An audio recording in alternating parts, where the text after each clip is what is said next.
في مدينة هادئة كانت منى وحسام متجوزين لسنين، لكن خلافاتهم ما كانتش بتخلص. حسام قرر ينفصل بعد ما العلاقة بقت كلها مشاكل، وفعلا الطلاق حصل. الناس كلها افتكرت إنه كل واحد هيبدأ حياته من جديد، لكن اللي حصل بعد كده كان صدمة. حسام ارتبط بفتاة أصغر منه اسمها سارة، وكانت بتتمتع بجمال لافت، والفرح تحدد بعد شهور قليلة من طلاقه. يوم الفرح وبدون أي إنذار، منى ظهرت قدام قاعة الحفلة.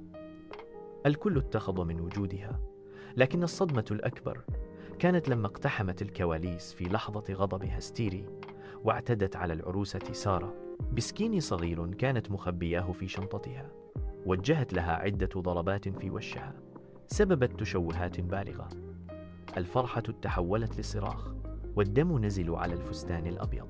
العروسة تنقلت المستشفى في حالة انهيار، والدكاترة اضطروا يعملوا لها عمليات وخياطة بغرز كتير عشان ينقذوا ملامحها. القضية بقت حديث الناس.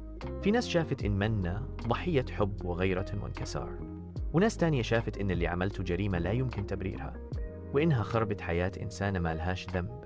القصة انتشرت على السوشيال ميديا وخلت الكل يتكلم. هل الغيرة والانتقام يخلوا إنسانة تدمر وش بنت بريئة في ليلة عمرها؟